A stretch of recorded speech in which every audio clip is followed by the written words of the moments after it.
नमस्कार मित्रों। चलिए मित्रों, कुछ किताबों की बात करें।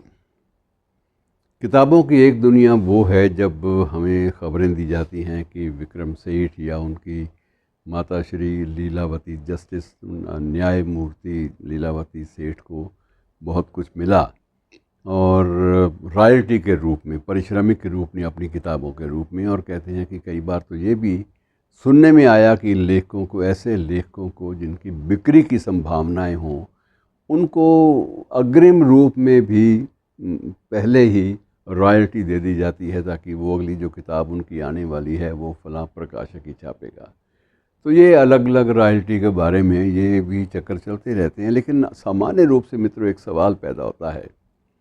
चलिए ये दो चार हस्ताक्षरों को छोड़ दीजिए, इनकी तो वाकई इनके नाम से किताबें बिक जाती हैं।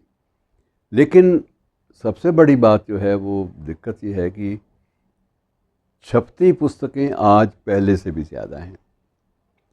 एक अनुमान और एक सर्वेक्षण के अनुसार हमारे देश में हर वर्ष 80 करोड़ से लेकर 100 करोड़ तक पुस्तकें छपती हैं। 80 करोड़ से लेकर 100 करोड़ तक। और हर शहर में आपको लेखकों की तादाद जो है अब ये 500, 600 या 250, 300 ये मिल जाती है, छोटे छोटे कस्बों में भी, जिनकी पुस्तकें बाकायदा प्रकाशित होती हैं। बायोडाटा उनका बढ़ जाता है। लेकिन मित्रों सवाल ये है कि ये पुस्तकें खरीदता कौन है?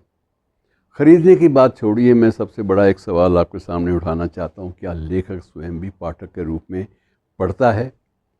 हर लेखक, अधिकांशतया, मैं हर लेखक को कई बार मैं किसी के शान में कोई गुस्ताखी नहीं करना चाहता, लेकिन ज़्यादातर लेखक इस बात की बाकायदा तवक्को रखते हैं, ललक रखते हैं कि उन्हें पढ़ा जाए। लेकिन यह भी हकीकत है कि वो स्वयं भी दूसरे को पढ़ते नहीं हैं। ऐसे लेखक जो विशेष रूप से जिनके मन में ललक होती है कि उन्हें पढ़ा जाए। स्वयं को पढ़वाने की एक प्रवृत्ति जो है, ये लोभ, जो ललक है मित्रों, ये तो बहुत घर कर गई। लेकिन किसी भी अन्य नवोदित को या किसी अन्य स्थापित लेखक को पढ़ने की जो बात है वो धीरे धीरे लुप्त होती जा रही है। अब सही बात तो ये है कि अब जो जो किंडल में भी बुक्स मिलने लगी, सब जगह मिलने तो लगी हैं, लेकिन कितने लोग पढ़ते हैं और ये क्यों नहीं पढ़ते? इसका भी कारण मित्रों ये है कि ज़िंदगी में इतने ज़्यादा चुनौतियाँ सबकी ज़िंदगी में आ चुकी हैं। उन चुनौतियों के बूते पर आगे बढ़ पाना उनके लिए संभव नहीं होता। उनसे दो चार होते होते ज़िंदगी बीत जाती है। और बकौल बशीर बदर की इसी उम्मीद पर बालों को चांदी कर लिया मैंने, इसी उम्मीद पर बालों को चांदी कर लिया हमने, न जाने गर्मियाँ कब आएंगी, कब छुट्टियाँ होंगी। मतलब राहत के लम्हे कब मिलेंगे।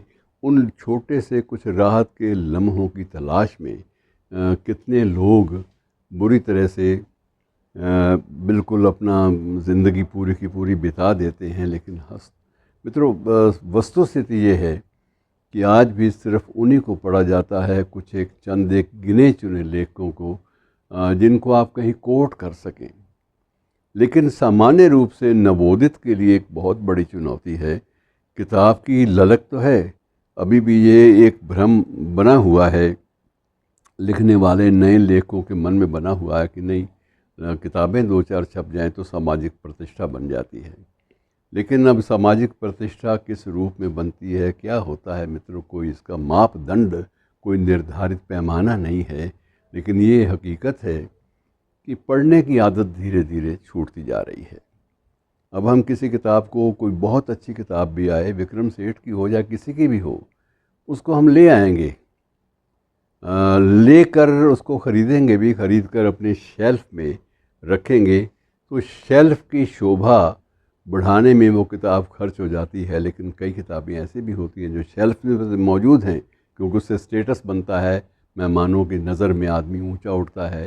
लेकिन हकीकत यह है कि बहुत सारी शेल्फ में पड़ी हुई पुस्तकें भी बड़े बड़े लेखक भी पढ़ नहीं पाते, सिर्फ इसलिए रखते हैं, ख़रीद कर भी रखते हैं, कम्प्लीमेंट्री लेकर भी रखते हैं, मांग कर भी रखते हैं कि इनका घर में होना ये एक अच्छी प्रवृत्ति और अच्छी समृद्धि का प्रतीक है। लेकिन दूसरा पक्ष ये भी मित्रों है कि पढ़ता कोई नहीं है। अपने को पढ़वाना सभी चाहते हैं। ये जो प्रवृत्ति है मित्रों, ये बड़ी सामाजिक संरचना के लिए घातक है और ये एक खोखला समुदाय हमारे आसपास खड़ा करती है, जो बहुत देर तक या बहुत लंबी पारी तक वो एक पाठक के रूप में या एक लेखक के रूप में वो समुदाय के लोग, उस समुदाय के लोग ज़्यादा रेलेवेंट नहीं रह पाते। वो अप्रासंगिक बड़ी जल्दी हो जाते हैं। चंद किताबें आई, उनका जिक्र हुआ और उसके बाद मामला ख़त्म। या ज़्यादा से ज़्यादा ये होता है कि इनका जो प्रयोग है किताबों की सूचियों का अपनी बायोडाटा में होता है, और बायोडाटा का प्रयोग किस लिए होता है? पुरस्कारों के लिए। लेकिन पुरस्कार भी कितने हैं मित्रों? कुछ लाखों तो पुरस्कार नहीं हैं। तो ये एक बड़ी अजीब सी प्रवृत्ति है जिस पर गंभीरता से विचार किया जाना बहुत ज़रूरी है। शुक्रिया।